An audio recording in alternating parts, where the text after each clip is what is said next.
14,362 کے تحت نقل کیا۔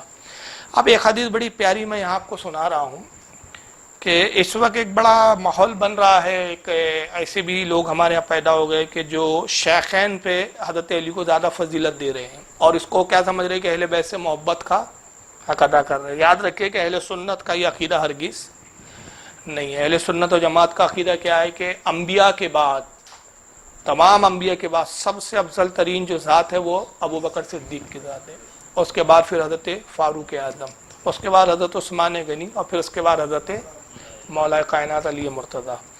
لیکن ایک عجیب معاملہ ہے کہ اہل سنت ہونے کے دعوے کر رہے ہیں، کہتے ہیں ہم اہل سنت ہے، تو مجھے حیرانی ہوتی جب آپ اہل سنت ہے تو اہل سنت کے اماموں کے عقیدے کے خلاف کیوں جا رہے ہیں آپ؟ چنانچہ آئیے اس تعلق سے کہ حضرت ابو بکر اور عمر کا درجہ اور مقام کیا ہے یہ ہم طے نہیں کریں گے، آئیے علی کی بارگاہ میں پہنچتے ہیں۔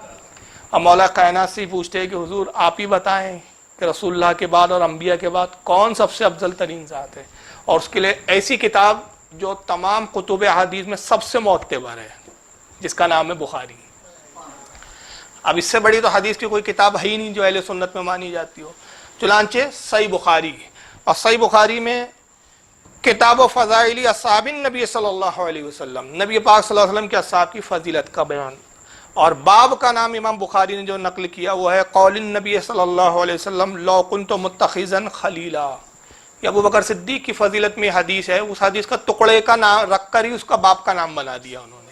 اصل میں یہ حدیث ہے لیکن امام بخاری نے کیا کیا، باب کا نام کیا رکھا، اور رسول اللہ کی حدیث کے ٹکڑے کو ہی رکھ دیا، اور وہ کیا ہے کہ حضور کہتے ہیں اگر میں اپنا کسی کو خلیل بناتا تو ابو بکر صدیق کو بناتا، لیکن میرا خلیل اللہ رب العزت ہے، اگر میں دنیا میں اپنا کسی کو خلیل بناتا تو کون ہوتا، ابو بکر، اس کے علاوہ کوئی ایسی ذات ہے ہی نہیں کہ جس کو میں اپنا خلیل بناتا۔ اس حدیث کو ہی باب کا بنا دیا انہوں نے۔ اور حدیث نمبر ہے 3671، امام بخاری نقل کرتے ہیں محمد ابن حنفیہ قال قلت لابی، حضرت محمد بن حنفیہ جو حضرت علی کے صاحبزادے ہیں، ان کی کنیت ہے محمد ابن حنفیہ، حضرت علی سے دوسری بیوی سے یہ پیدا ہوئے، حضرت خاتون جنت کے بعد مولا کائنات نے جب دوسرا نکاح فرمائے ان میں دوسری ازواج سے جو ہے محمد ابن حنفیہ تولد ہے۔ یہ کون ہے؟ حضرت علی کے بیٹے ہیں، صاحبزادے۔ تو محمد ابن حنفیہ روایت کرتے کہتے قلت لابی، میں نے اپنے والد حضرت علی سے پوچھا۔ اب بتائیے روایت کتنی زبردست ہے کہ راوی بیٹا ہے اور جن سے پوچھ رہا ہے، جن سے روایت کر رہا ہے وہ خود والد اور حضرت علی ہے۔ تو کہتے میں نے اپنے ابا سے، اپنے والد سے پوچھا ای الناس خیر بعد رسول اللہ صلی اللہ علیہ وسلم، کہتے میں نے پوچھا کہ اے میرے والد صاحب بتائیں کہ تمام لوگوں میں نبی کے بعد سب سے افضل کون ہے؟ تمام لوگوں میں نبی کے بعد، انبیاء کے بعد سب سے افضل کون ہے؟ قال ابو بکر، مولا کائنات نے کہا ابو بکر ہے۔ قلت ثم من، محمد ابن حنفیہ کہتے میں نے کہا پھر اس کے بعد کون ہے؟ ابو بکر کے بعد کون افضل ہے؟ قال ثم عمر، کہا اس کے بعد پھر عمر ہے۔ وخشیت ان یقول عثمان، حضرت محمد ابن حنفیہ کہتے ہیں کہ پھر میں ڈر گیا کہ کہیں ایسا نہ ہو کہ اب اگر اسی طرح میں پوچھوں ثم من اس کے بعد کون تو عثمان غنی کا نام نہ لے لے، کیونکہ پوچھنے کا سوال یہ تھا کہ حضور سب سے افضل کون؟ ابو بکر، ابو بکر کے بعد کون؟ عمر، پھر میں پوچھوں ان کے بعد کون تو ایسا نہ ہو کہ عثمان کا نام لے۔ تو حضرت محمد ابن حنفیہ کہتے ہیں کہ میں نے اب سوال ہی بدل دیا، اور سوال کیسے بدلا؟ قلت ثم انت، اس کے بعد تو آپ ہیں نا افضل۔ تو حضرت محمد ابن حنفیہ کہتے ہیں کہ وہ خشیت ان یقول عثمان، مجھے اندیشہ ہوا، ڈر لگا کہ کہیں عثمان غنی کا نام نہ لے لے۔ تو میں نے کہا اے میرے والد، ان کے عمر کے بعد تو آپ افضل ہے نا۔ قال ما انا الا رجل من المسلمین، کہا نہیں بیٹے میں عمر کے بعد افضل نہیں ہوں، میں تو مسلمانوں میں ایک عام شخص ہوں۔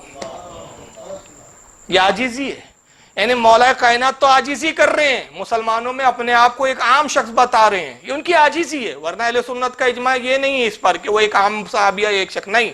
ہمارے اہل سنت کا اجماع کس پر ہے؟ ہمارے اماموں کا قول کیا ہے؟ خلفائے راشدین میں ہے، عشرہ مبشرہ میں بھی ہے، مہاجرین میں بھی ہے، اصحاب بدر میں بھی ہے، جتنے اصحاب کی فضیلت ہے سب میں مولا کائنات شامل ہے۔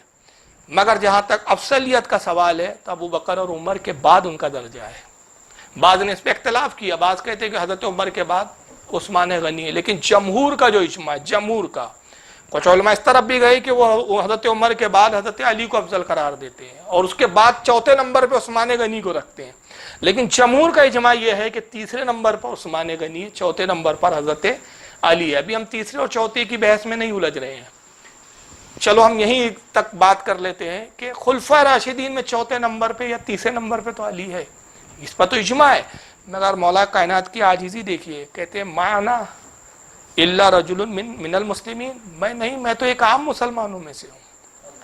تو مولا کائنات تو عاجزی کرتے رہے، اور آج ان کے ماننے والے کو جاہل علی کو اتنا افضلیت پہ لے آئے، اتنے افضلیت پہ لے آئے، میں بتاؤں گا کہ کہاں تک لے آئے، لیکن آئیے پہلے حوالے سن لیں، پھر اس پہ میں گفتگو کرتا ہوں۔ بڑا خاص بات آ گئی ہے یہاں پر، اس کو امام ابو داؤد نے بھی نقل کیا ہے، میں نے بخاری کے الفاظ پڑھے، اس کو امام ابو داؤد بھی لائے اپنے سنن میں، کتاب السنہ باب کے تحت، حدیث نمبر 4629 کے تحت۔ اس کو امام ابن ماجہ بھی لائے ہیں المقدمہ باب فضل عمر رضی اللہ عنہ، حدیث نمبر 106 کے تحت، اور انہوں نے جو ہے عبداللہ بن سلمہ سے روایت کیا ہے اس حدیث کو۔ اس کو امام ابن ابی شیبہ نے بھی المصنف میں نقل کیا، حدیث نمبر 32608، اور امام ابن ابی شیبہ کہتے ہیں یہ حدیث صحیح ہے، صحیح۔ امام احمد ابن حنبل نے بھی اس کو اپنے مسند احمد میں نقل کیا، حدیث نمبر 835 کے تحت، اور امام احمد ابن حنبل نے جس سے روایت کیا وہ حضرت جحیفہ رضی اللہ تعالیٰ ان سے نقل کیا، اور امام احمد ابن حنبل کی بھی جو سند ہے وہ صحیح ہے۔ امام ابن ابی عاصم نے کتاب السنہ کے اندر حدیث نمبر 1206 کے تحت نقل کیا، اور امام ابن ابی عاصم بھی کہتے ہیں یہ حدیث صحیح ہے۔ تو یہ حدیث پاک سے جو بخاری ایک کافی ہے، لیکن اتنے سارے اور حوالے میں نے مزید بیان کر دیا، اور بھی حوالے ہیں لیکن اب حوالے میں مختصر کر رہا ہوں۔ تو وہ ساری جو من گھڑت داستانیں ہیں، من گھڑت داستانیں، اور وہ کذب ہے، وہ جو نکتے بازیاں ہیں نا جو مقرروں کی، کھینچتان کے جو مولا کائنات کو سب سے افضل قرار دینے پہ تلے ہوئے ہیں، ابو بکر صدیق سے بھی، حضرت عمر سے بھی۔ تو سوچئے قیامت کے دن یہ مولا کائنات کی بارگاہ میں جائیں گے تو علی خود ان کے ساتھ کیا سلوک کریں گے؟ کہیں گے پوچھنے والا میرا بیٹا تھا، جب میں نے اپنے بیٹے کی خواہش کے مطابق